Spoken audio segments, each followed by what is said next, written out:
Marwari media आप देख रहे हैं। आज 29 जनवरी 2025 बुधवार का दिन, हिंदू तिथि माघ माह की अमावस्या है। नजर डालेंगे आज की बड़ी खबरों पर। शुरुआत करेंगे देश की बड़ी खबर के साथ। बड़ी खबर, महाकुंभ नगर एक बार फिर पूरे विश्व का सबसे बड़ा जिला बन गया है। कल प्रयागराज की आबादी बढ़कर 4.5 करोड़ का आंकड़ा पार कर गई।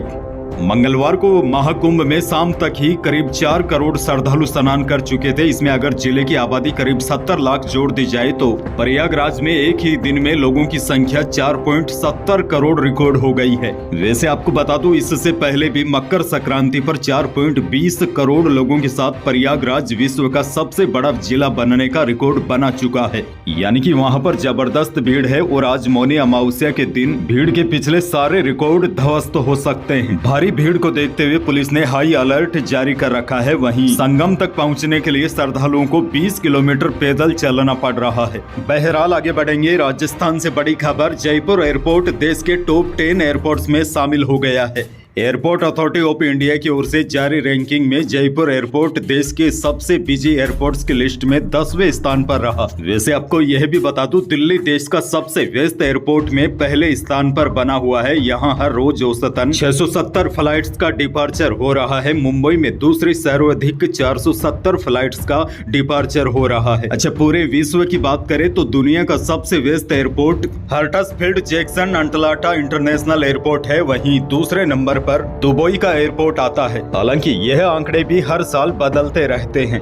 आगे बढ़ेंगे। राजस्थान से एक और बड़ी खबर, विधानसभा के बजट सत्र से एक दिन पहले बीजेपी ने बुधवार को विधायक दल की बैठक बुलाई है। दरअसल यह बैठक इसलिए भी खास है क्योंकि 31 जनवरी से बजट सत्र शुरू होगा। बैठक में बीजेपी विधायकों के साथ साथ बीजेपी समर्थित निर्दलीय और अन्य दलों के विधायक भी शामिल होंगे। बताया जा रहा है मुख्यमंत्री आवास पर यह बैठक हो सकती है। बैठक में बजट सत्र से पहले तैयारियों की समीक्षा होगी। आपको बता दूं, 19 फरवरी को राज्य सरकार अपना बजट पेश करेगी। आगे बढ़ेंगे। एक और बड़ी खबर, कृषि और ग्रामीण विकास मंत्री डॉक्टर किरोड़ी लाल मीणा विधानसभा के बजट सत्र के दौरान सदन में नहीं आएंगे। मीणा बीजेपी से नाराज लग रहे हैं। किरोड़ी लाल ने विधानसभा स्पीकर वासुदेव देवनानी को चिट्ठी लिखकर बजट सत्र के दौरान विधानसभा में गैर हाजिर रहने की अनुमति मांगी है। बड़ी बात यह है, यह लगातार दूसरा मौका है जब किरोड़ी लाल बजट सत्र के दौरान सदन में नहीं रहेंगे। आपको याद होगा, वे पिछले बजट सत्र के दौरान भी पूरे समय विधानसभा नहीं आए थे। अब किरोड़ी ने एक बार फिर व्यक्तिगत कारणों से सदन में गैर हाजिर रहने की अनुमति मांगी है। आगे बढ़ेंगे। एक और बड़ी खबर, न्यूनतम समर्थन मूल्य को लेकर किसान संगठनों का आज बुधवार को राजस्थान में गाँव बंद करने का ऐलान है। किसान महापंचायत के राष्ट्रीय अध्यक्ष रामपाल जाट का कहना है कि इस बंद के दौरान गाँव का व्यक्ति भी गांव में ही रहेगा, लेकिन यातायात के साधनों को रोकेंगे नहीं, लेकिन उनमें बैठेंगे नहीं।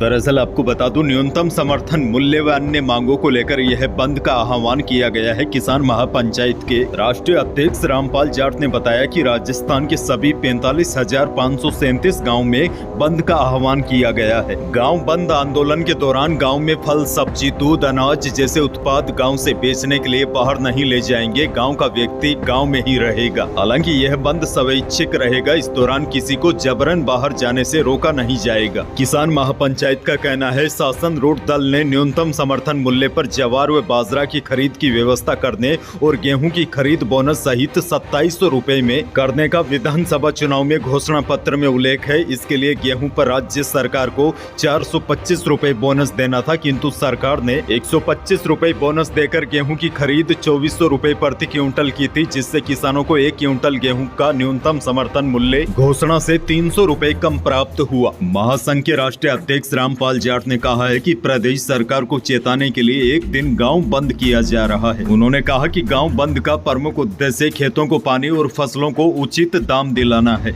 इसके साथ ही MSP की गारंटी कानून यथाशीघ्र बनाने तथा फसल खराबे का मुआवजा दिलाने की भी मांग प्रमुख है। तो बड़ी अपडेट ये है, आज प्रदेश के 45,000 गाँव में बंद का आह्वान है। इसका मिला जुला असर देखने को मिल सकता है। हालांकि ये स्वैच्छिक है तो आपको ज्यादा परेशानी नहीं होगी। बसें वगैरह चलती रहेगी और दुकानें भी खुली रहेगी। खैर आगे बढ़ेंगे। बड़ी खबर, शाहपुरा जिला रद्द करने का विरोध बढ़ता जा रहा है। शाहपुरा जिला रद्द करने के विरोध में महापड़ाव शुरू हो गया है। हजारों लोगों ने 2.5 किलोमीटर लंबी आक्रोश रैली भी निकाली। हाईवे पर विधायक के पोस्टर भी फाड़े गए। दरअसल गहलोत सरकार में बने कई जिलों को नई सरकार ने खत्म कर दिया था, लेकिन इस फैसले का विरोध अभी भी कई जगहों पर जारी है। आगे बढ़ेंगे, बड़ी खबर। बारां और अलवर जिले के लोगों को महाकुंभ में स्नान करने के लिए अब आसानी होगी। रोडवेज बारां डिपो ने मंगलवार से श्रद्धालुओं के लिए बस सेवा शुरू की है। मुख्य प्रबंधक योगेंद्र सिंह ने बताया कि प्रयागराज महाकुंभ के लिए लोगों और जनप्रतिनिधियों की मांग पर बारां डिपो ने महाकुंभ स्पेशल बस सेवा शुरू की है। यह बस कोटा से दोपहर 3:15 बजे रवाना होगी, जो शाम 5 बजे बारां पहुंचेगी और 12 से शाम 5:15 बजे रवाना होकर सुबह 7 बजे प्रयागराज महाकुंभ पहुंचेगी। इस प्रकार अलवर से भी प्रयागराज के लिए सीधी बस सेवा शुरू की गई है। आगे बढ़ेंगे, एक और बड़ी खबर। महात्मा गांधी राष्ट्रीय ग्रामीण रोजगार गारंटी यानी कि मनरेगा योजना में फर्जीवाड़ा थमने का नाम नहीं ले रहा है। निचले स्तर पर की जा रही गड़बड़ी मनरेगा के नेशनल मोबाइल मॉनिटरिंग सिस्टम यानी कि NMSS खोल रहा है। ताजा मामला डूंगरपुर के साबला व सांगवाड़ा पंचायत समिति क्षेत्र का है, जहां एक बार फिर से अवकाश दिवस गुरुवार को भी श्रमिकों का नियोजन बता दिया, यानी कि जिस दिन छुट्टी रहती है उस दिन भी हाजिरी लगवा दी गई। जिला परिषद को इसकी भनक लगते ही मेट को ब्लैक लिस्टेड कर दिया है। आगे बढ़ेंगे, एक और बड़ी खबर। शिक्षा मंत्री मदन दिलावर ने कांग्रेस के राष्ट्रीय अध्यक्ष मल्लिकार्जुन खड़गे को धरती पर बोझ बताया है। उन्होंने कहा कि महाकुंभ को लेकर कांग्रेस के राष्ट्रीय अध्यक्ष ने दुर्भाग्यपूर्ण बयान दिया है। कांग्रेस देश के लोगों की आस्था के एक साथ खिलवाड़ करने का षड्यंत्र रच रही है। राजधानी जयपुर से बड़ी खबर है। जयपुर में सफाई कर्मचारी संघ के चुनाव स्थगित हो गए हैं। बताया जा रहा है कि नगर निगम मुख्यालय में हुए उपद्रव और विधानसभा सत्र को देखते हुए यह फैसला किया गया है। लेकिन बड़ी अपडेट यह है, जयपुर में सफाई कर्मचारी संघ के चुनाव स्थगित कर दिए गए हैं। आगे बढ़ेंगे, एक और बड़ी खबर। लंबे समय से बकाया बिजली का बिल जमा न करने पर विद्युत विभाग ने गांव में बिजली की सप्लाई ही बंद कर दी है। हालांकि गांव वालों को बिजली बिल जमा करवाने के लिए एक के बाद एक कई बार नोटिस भी दिया गया था, लेकिन उसके बावजूद भी जब गांव वालों ने बकाया बिल जमा नहीं किया तो विद्युत विभाग की टीम ने ट्रांसफार्मर उतार लिए। यह मामला धौलपुर जिले का है, जहां पर बिजोली और नयापुर दोनों गांव की विद्युत सप्लाई को बंद कर दिया। दोनों गांव के ट्रांसफार्मर को भी निगम ने जब्त कर लिए हैं। जानकारी के मुताबिक इन दोनों गांव के लोगों पर करीब 30 लाख रुपए का बकाया था। आगे बढ़ेंगे, मौसम को लेकर बड़ी अपडेट आ गई है। पिछले 2 दिनों के दौरान मौसम में बड़ा बदलाव देखने को मिला है। सुबह शाम तो सर्दी है, लेकिन दिन में गर्मी का एहसास हो रहा है। इसी बीच मौसम विभाग ने भी नया अपडेट जारी किया है। मौसम विभाग के अनुसार आज 29 जनवरी से कड़ाके की सर्दी से थोड़ी राहत मिलनी शुरू हो जाएगी, लेकिन बड़ी बात यह है आज से ही उत्तर भारत पर एक पश्चिमी विक्षोभ एक्टिव होना शुरू हो जाएगा, जिससे एक बार के लिए हवाओं की दिशा में बदलाव होगा। पश्चिमी हवाएं चलने लगेगी, तापमान बढ़ेंगे, लेकिन फरवरी के पहले सप्ताह में बारिश की संभावना भी है।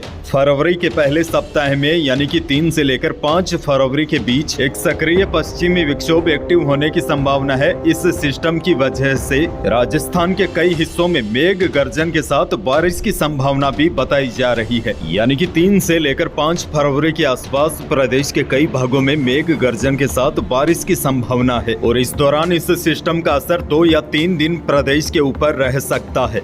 यही थी प्रदेश और देश की आज की बड़ी और महत्वपूर्ण खबरें। वीडियो को लाइक करना बिल्कुल न भूलिए और चैनल पर नए हैं तो सब्सक्राइब जरूर कीजिए, ताकि आप अपडेट रहे बड़ी और काम की खबरों से। धन्यवाद।